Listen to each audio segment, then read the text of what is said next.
Hai horror lover, salam kenal. Namaku Puspa. Aku mau bacain cerita horor dan misteri buat teman-teman semua.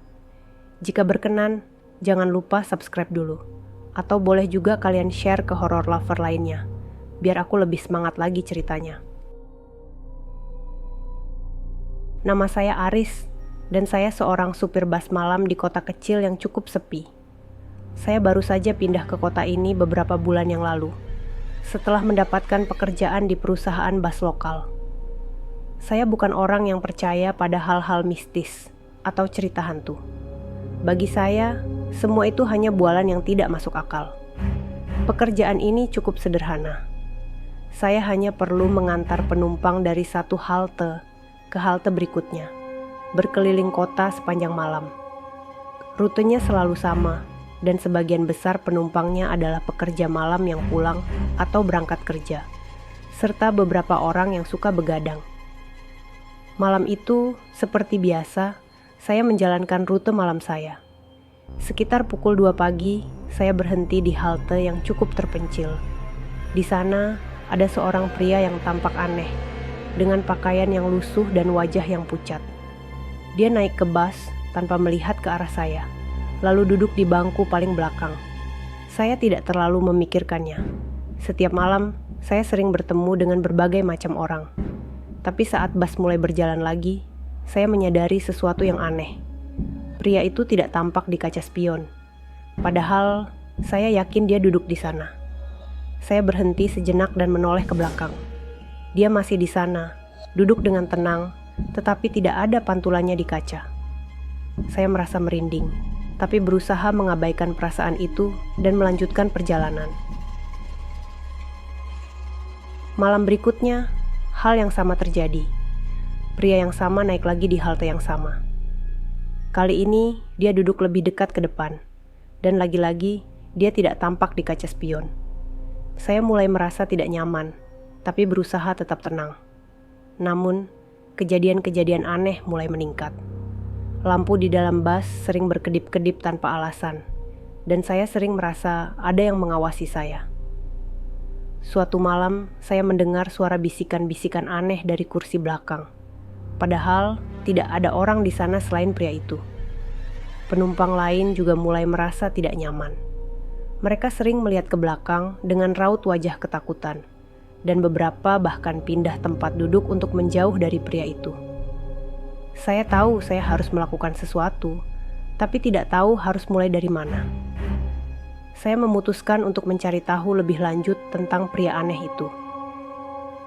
Saya bertanya kepada beberapa penumpang reguler yang sering naik bus malam, tapi mereka hanya menggeleng dan mengatakan tidak pernah melihat pria itu sebelumnya.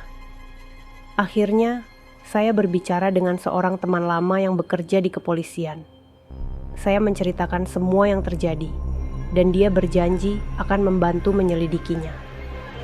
Beberapa hari kemudian, dia kembali dengan informasi yang mengejutkan. Pria itu ternyata sudah meninggal setahun yang lalu dalam kecelakaan bus di rute yang sama. Bus yang dikemudikan oleh supir sebelumnya mengalami kecelakaan tragis, dan pria itu adalah salah satu korbannya. Sejak saat itu, banyak cerita beredar tentang penampakan arwah di rute malam. Mengetahui hal ini, saya semakin ketakutan. Setiap malam, pria itu selalu muncul di halte yang sama dan naik ke bus tanpa suara. Teror yang dia bawa semakin nyata. Lampu-lampu bus semakin sering berkedip, dan mesin bus sering mati mendadak tanpa alasan. Suatu malam, ketika bus sedang melaju di jalan sepi, pria itu tiba-tiba berdiri dan berjalan ke arah saya. Wajahnya yang pucat semakin mendekat, dan saya bisa merasakan hawa dingin yang mengerikan. Saya mencoba berbicara padanya, tapi tidak ada suara yang keluar dari mulut saya. Tiba-tiba, dia menghilang begitu saja, dan bus kembali normal. Penumpang lain tampak kebingungan dan ketakutan. Saya tahu saya harus melakukan sesuatu untuk menghentikan teror ini, sebelum sesuatu yang buruk terjadi pada penumpang atau diri saya sendiri. Saya kembali menemui teman saya yang bekerja di kepolisian, dan menceritakan kejadian malam itu. Dia menyarankan saya untuk menemui seorang dukun terkenal di kota ini, yang katanya bisa berkomunikasi dengan arwah dan mengusir mereka. Saya awalnya skeptis, tapi tidak punya pilihan lain. Saya menemui dukun itu, seorang wanita tua bernama Bu Ningsih. Dia mendengarkan cerita saya dengan seksama, lalu berkata, "Arwah pria itu terjebak di dunia ini karena ada urusan yang belum selesai. Kamu harus membantu dia menyelesaikan urusannya agar dia bisa pergi dengan tenang." Bu Ningsih memberikan beberapa benda yang katanya bisa membantu, termasuk dupa dan jimat. Dia juga memberitahu saya sebuah mantra yang harus saya baca setiap malam sebelum memulai perjalanan. Malam itu, saya mengikuti semua petunjuk Bu Ningsih. Sebelum memulai perjalanan, saya membakar dupa dan membaca mantra yang dia berikan. Ketika sampai di halte tempat pria itu biasa naik, saya merasakan hawa dingin yang familiar. Pria itu muncul lagi, tapi kali ini dia tampak lebih nyata dan lebih menakutkan. Saya terus membaca mantra sambil memegang jimat yang diberikan Bu Ningsih. Pria itu mendekat dan saya bisa merasakan ketakutan yang luar biasa. Tiba-tiba, pria itu berbicara. "Aku tidak bisa pergi," katanya dengan suara serak. "Aku harus menyelesaikan urusanku." Saya berusaha tetap tenang dan bertanya, "Apa yang harus aku lakukan untuk membantumu?" Dia memberitahu bahwa dia meninggalkan sesuatu yang penting di bus malam itu, dan dia tidak bisa pergi sebelum menemukannya. Dengan gemetar, saya memeriksa bagian belakang bus, tempat kecelakaan itu terjadi. Di bawah salah satu kursi, saya menemukan sebuah kantong kecil. Di dalamnya ada foto keluarga dan surat-surat penting. Saya memberikannya kepada pria itu, dan dia tersenyum samar sebelum menghilang dalam cahaya lembut. Sejak malam itu, bus kembali tenang. Tidak ada lagi gangguan atau teror dari penumpang tak kasat mata. Saya merasa lega, meskipun masih ada bekas ketakutan yang tersisa di hati saya. Saya belajar banyak dari pengalaman ini. Tidak semua hal bisa dijelaskan dengan logika, dan kadang-kadang kita harus percaya pada hal-hal yang tidak terlihat.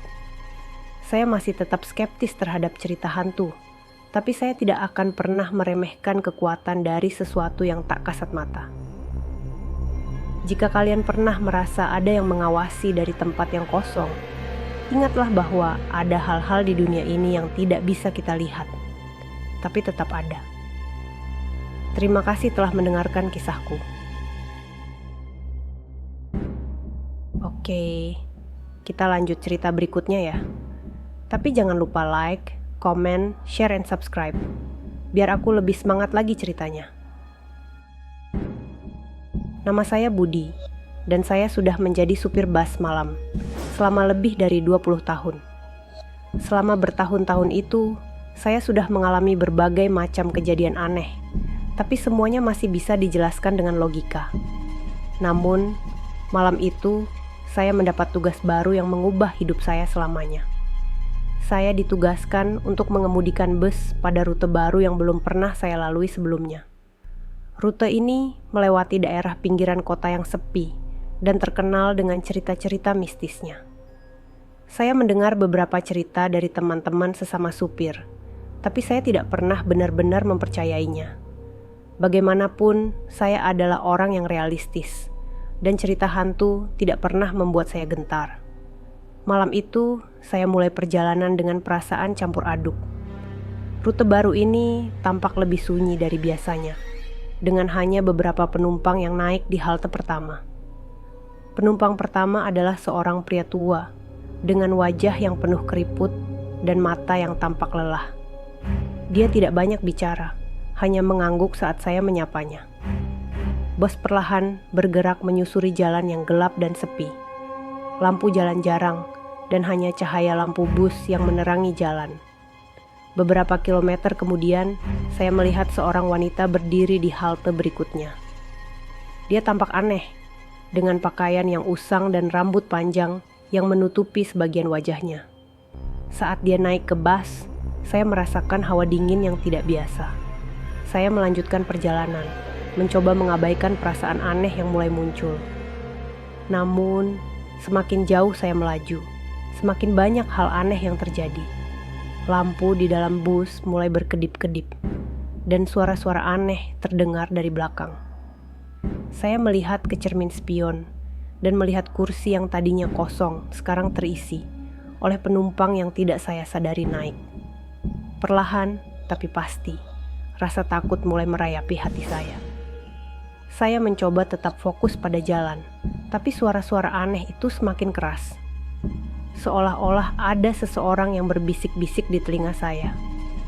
Saya menoleh ke belakang dan melihat bahwa penumpang-penumpang itu tampak semakin aneh. Wajah mereka pucat dan mata mereka tampak kosong. Saat saya berhenti di halte berikutnya, saya berharap ada penumpang baru yang naik dan mengusir rasa takut ini. Tapi yang naik adalah seorang anak kecil dengan pakaian kuno, yang tampak tidak seharusnya berada di luar pada jam selarut ini. Anak itu duduk di dekat wanita berambut panjang yang naik sebelumnya. Mereka berdua tampak berbicara dalam bisikan, tapi saya tidak bisa mendengar apa yang mereka katakan. Saya melanjutkan perjalanan, dan semakin lama saya menyadari bahwa semua penumpang di bus ini tampak tidak nyata. Mereka tidak berinteraksi satu sama lain, hanya duduk diam dengan tatapan kosong. Saya mulai bertanya-tanya, apakah ini semua hanya imajinasi saya, atau ada sesuatu yang benar-benar aneh sedang terjadi. Tiba-tiba, bus berhenti mendadak seolah-olah ada yang menghalangi jalan. Saya melihat ke depan dan tidak ada apa-apa di sana. Saya mencoba menyalakan mesin kembali, tapi bus tidak mau bergerak. Penumpang-penumpang di belakang mulai bergerak mendekati saya. Wajah mereka sekarang tampak mengerikan, dengan mata yang hitam dan senyum yang menakutkan. Saya mencoba untuk tetap tenang, tapi ketakutan mulai menguasai diri saya. Saya menoleh ke belakang dan melihat bahwa anak kecil itu sekarang berdiri di dekat saya dengan mata yang penuh air mata. "Tolong bantu kami," katanya dengan suara lirih. "Kami tidak bisa pergi sebelum menemukan jalan pulang." Dengan hati yang berdebar-debar, saya menyadari bahwa saya harus melakukan sesuatu untuk membantu mereka. Saya ingat cerita-cerita lama tentang arwah yang terjebak di dunia ini karena urusan yang belum selesai. Saya memutuskan untuk mencari tahu lebih lanjut tentang daerah ini dan apa yang bisa saya lakukan untuk membantu arwah-arwah ini menemukan kedamaian. Saya memutar balik bus dan mencari jalan keluar dari daerah angker ini. Saya berhenti di sebuah warung kecil yang masih buka dan bertanya kepada pemiliknya tentang cerita-cerita mistis di daerah ini. Dia bercerita tentang sebuah kecelakaan bus yang terjadi bertahun-tahun lalu di rute yang sama. Banyak penumpang yang tewas dan arwah mereka diyakini masih berkeliaran mencari bantuan.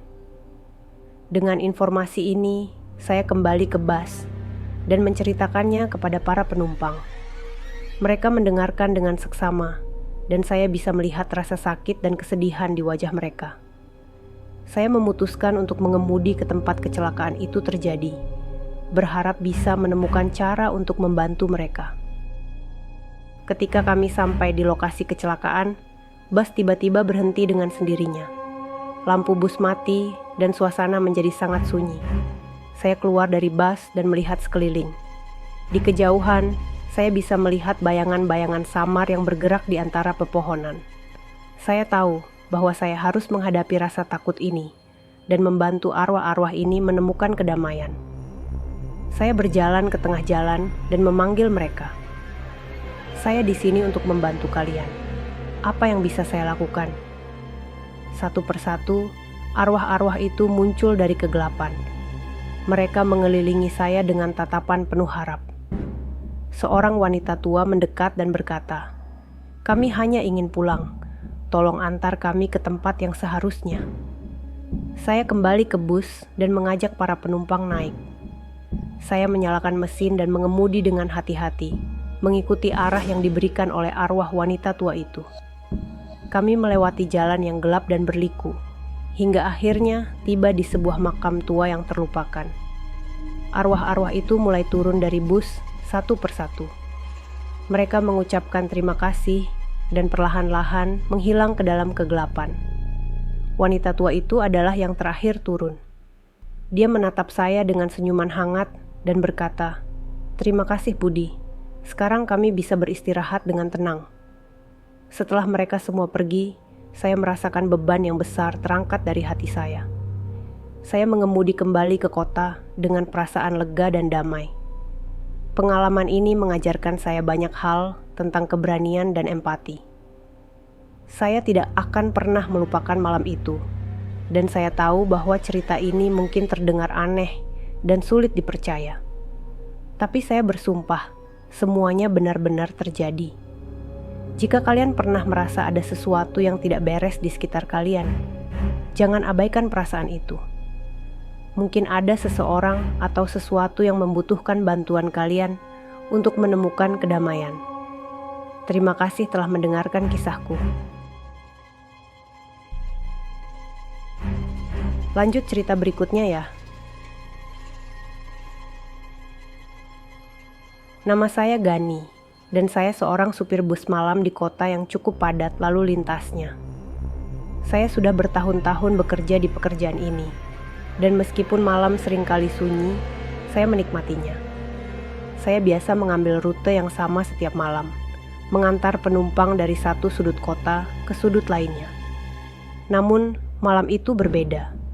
Malam itu, lalu lintas sangat padat karena ada kecelakaan besar di jalan utama.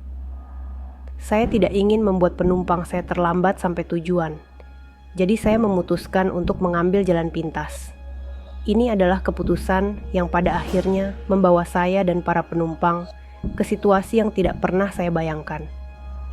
Saya belok ke sebuah jalan kecil yang jarang saya lalui. Jalan ini terlihat lebih tua dan tidak terawat, tapi saya pikir itu akan memotong jalan dan menghindari kemacetan. Awalnya, semuanya tampak normal. Jalan itu sepi dan gelap, hanya diterangi oleh lampu bas. Setelah beberapa kilometer, saya mulai merasa ada yang aneh. Jalan ini tidak pernah saya lihat sebelumnya. Pohon-pohon di sekitar tampak lebih lebat dan gelap, hampir seperti menutup langit.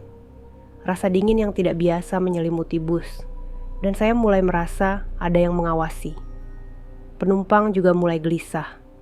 Beberapa dari mereka bertanya apakah kita berada di jalan yang benar, dan saya mencoba meyakinkan mereka bahwa semuanya baik-baik saja.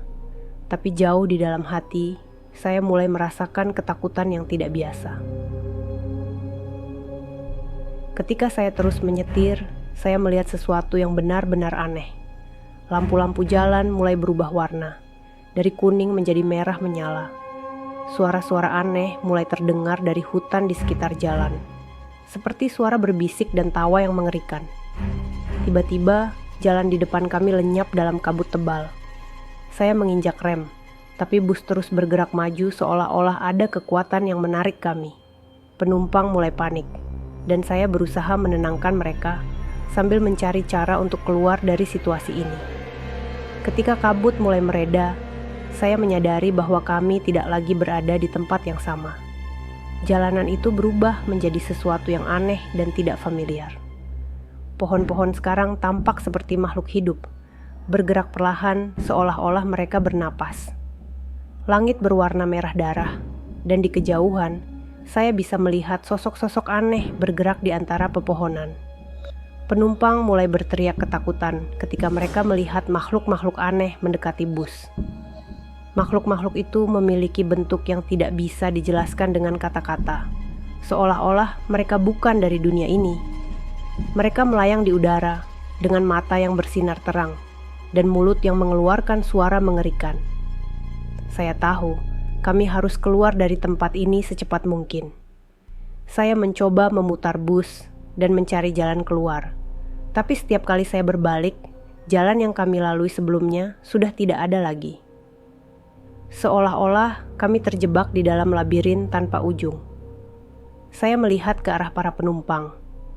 Wajah-wajah mereka dipenuhi ketakutan, dan saya merasa bertanggung jawab untuk membawa mereka kembali dengan selamat.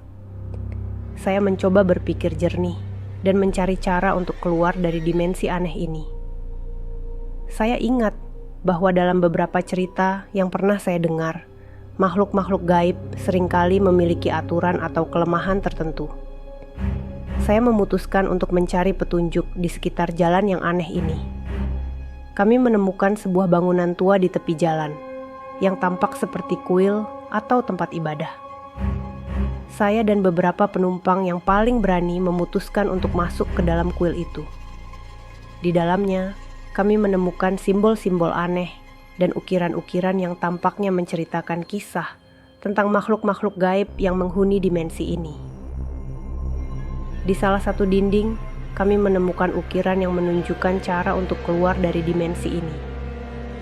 Menurut ukiran itu, kami harus menemukan sebuah portal yang tersembunyi di hutan, yang hanya bisa dilihat dengan mata hati yang bersih dari ketakutan. Saya tahu itu bukan tugas yang mudah, tapi itu adalah satu-satunya harapan kami. Kami kembali ke bus dan mulai mencari portal yang disebutkan dalam ukiran. Setiap kali makhluk-makhluk aneh itu mendekati bus, saya berusaha tetap tenang dan fokus pada tujuan kami. Saya tahu bahwa ketakutan bisa membuat kami terjebak selamanya di tempat ini. Penumpang lain juga berusaha membantu. Mereka bernyanyi, berdoa, dan berbicara satu sama lain untuk mengalihkan perhatian dari ketakutan mereka. Saya merasa terharu melihat keberanian mereka. Dan itu memberi saya kekuatan untuk terus berjuang. Setelah berjam-jam mencari, kami akhirnya menemukan sebuah tempat yang tampak berbeda dari sekitarnya. Di tengah hutan, ada sebuah lingkaran cahaya yang samar-samar bersinar. Saya tahu itu adalah portal yang kami cari.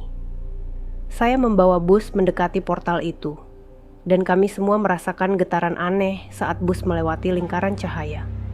Tiba-tiba, kami kembali berada di jalan yang familiar, dengan lampu jalan yang normal dan langit malam yang tenang. Penumpang bersorak gembira, dan saya merasa lega yang luar biasa. Kami berhasil keluar dari dimensi aneh itu dan kembali ke dunia nyata. Saya tidak tahu apa yang sebenarnya terjadi, atau bagaimana kami bisa masuk ke dimensi itu. Tapi saya bersyukur kami semua selamat. Sejak malam itu, saya tidak pernah lagi mengambil jalan pintas yang aneh.